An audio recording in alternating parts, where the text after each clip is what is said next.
Hello, I'm Mark Schaldhaus, and because things on the internet seem to lose their date references pretty easily, today is Tuesday, February 6, 2024.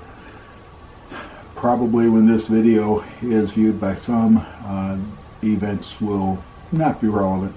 It's been raining in Southern California, San Diego County, for 2 days now, and the forecast is in the 3 to 4 days of this rain, we're expected to get 75% or more of our average rainfall.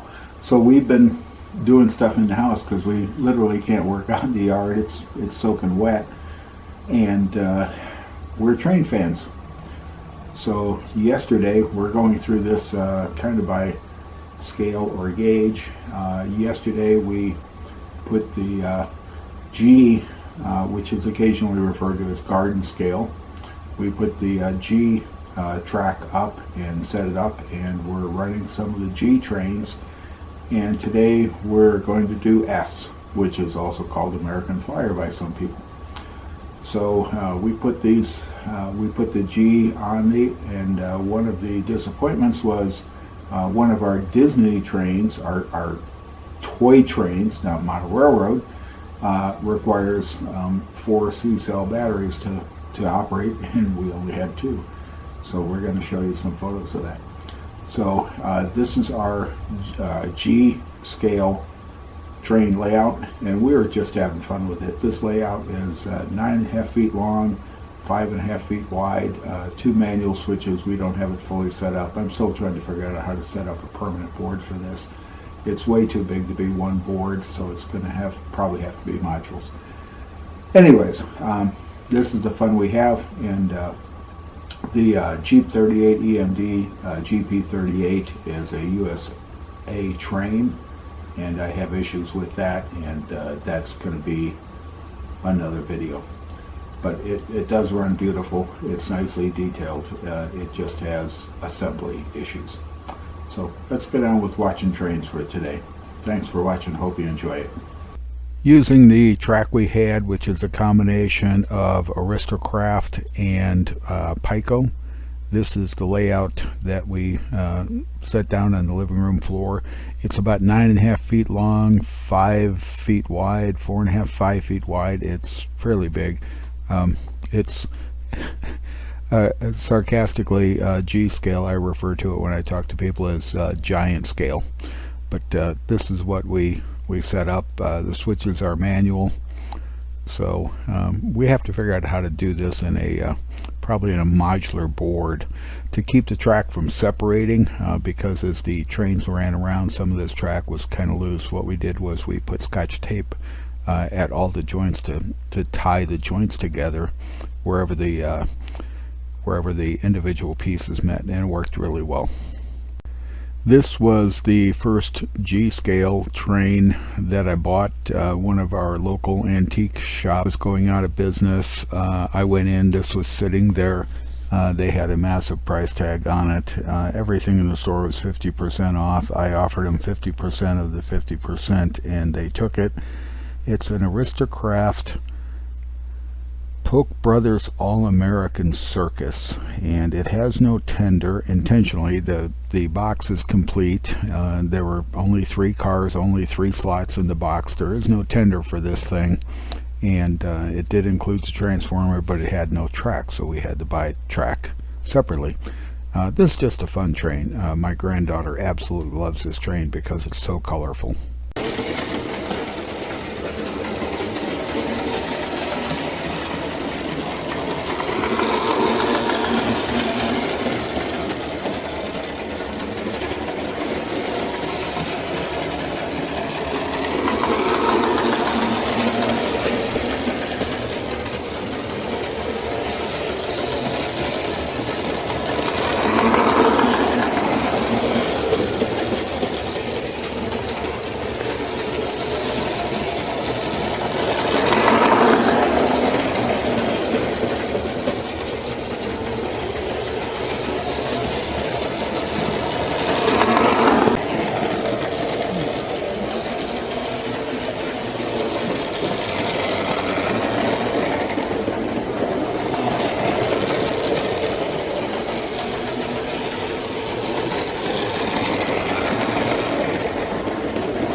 This is a Bachmann steam engine that was given to me. It was non-operational upon arrival. Took it apart, had to play with the drive gears. What had happened was one of the engine mounts, motor mounts, had broken, allowed the two worm gears, the primary worm gear off the motor and the secondary worm gear off the axle transmission assembly, to come apart. And so it didn't go anywhere. It just made noise. Spent about 5-7 hours taking it apart, cleaning it up, figuring out the solution, creating parts for it, putting it back together. The tender, when you put a 9-volt battery in the water compartment for the tender and then turn the sound system on, it just screams. It just, whatever it is, there's something wrong with it. So it's no longer has a audio track with it. And we have 3 Bachmann tenders, but all the same, and they all have the same problem. Their audios just scream. We rode Dwight Pass and Yukon Route when we were up on our Alaska cruise in 2023, and it was a beautiful ride. This is another Bachmann. This was the entire train. Got this one, and same issue with the tender. Put a 9-volt battery in and turned the sound on for the tender, and it just screams, or it's just totally silent. I think this one's just totally silent. This is just another fun little Bachmann to run. Really colorful. Our granddaughter thinks this is one of the fun trains to run. And being G-scale, being as big as it is, it's you can do things, you can put stuff in, but this is a Christmas train.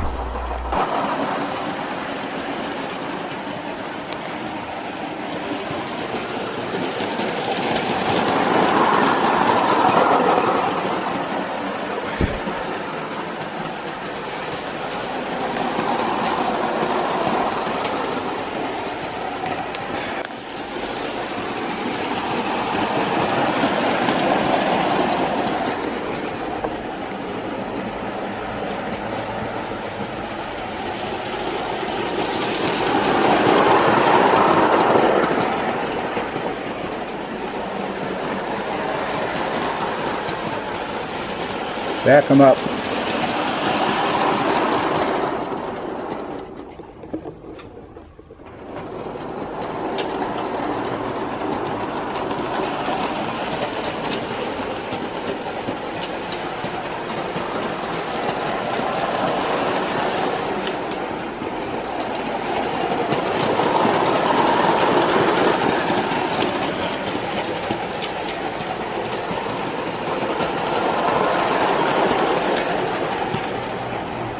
Okay, go forward again.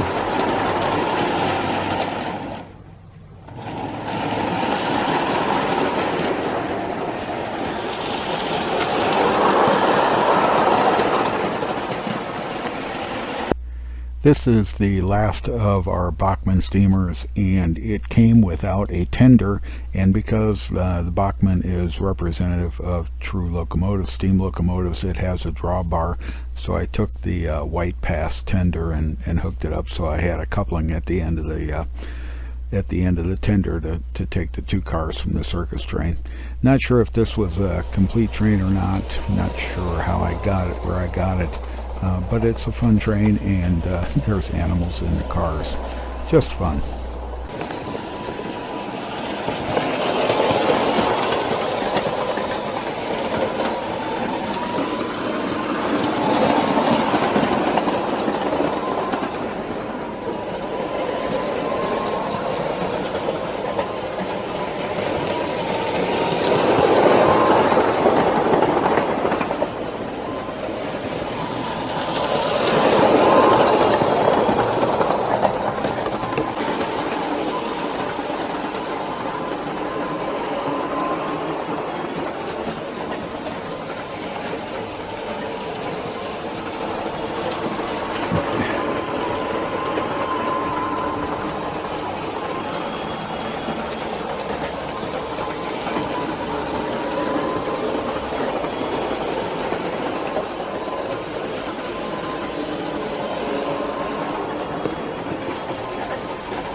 stop him when he gets to the other end.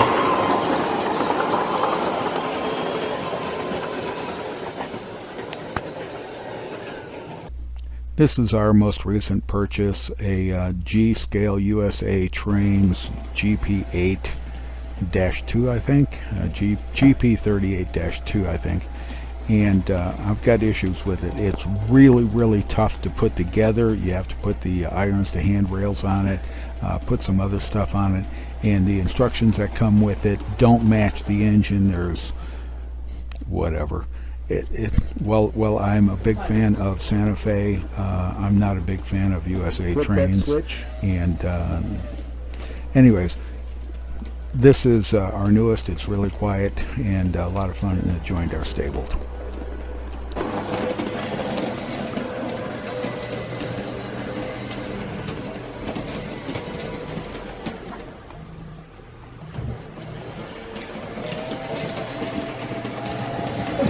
Leave it muted.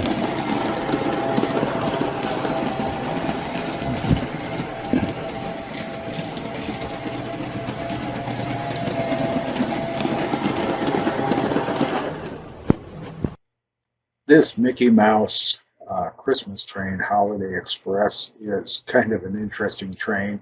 I would love to have run it. Unfortunately, we didn't have 4 C-cell batteries. It came with a plastic track and a handheld remote control 9-volt battery, a powered remote control, and it's powered on its plastic track by 4 C-cell batteries underneath the roof of the locomotive. This is just one of the trains we picked up along the way because somebody said they liked it, and that somebody was probably me, and it's very colorful, and with the plastic track and no voltage issue across the rails, this is the train we'll frequently put under the Christmas tree. So this is our electromotive division Jeep stable livery. The GP38 in the background is G, and then I think it's a GP20 in O, GP7 in HO. GP7 has a history. That train was bought about 1960 in a building that had housed the Pullman Car Company on the south side of Chicago. I don't have a photo. My N-scale Santa Fe, and I think I have an N-scale Santa Fe in GP series, low nose. It's got to be low nose. The high nose are just pure ugly. And I'm now in pursuit of S scale to finish out the livery. Would prefer them to be all in the same markings, but these are my two favorite markings for the Santa Fe Jeeps. Absolutely love it. We love model railroading. Thanks for watching. Hope you enjoyed it. And I know it was a poor video, but you know what? It was fun.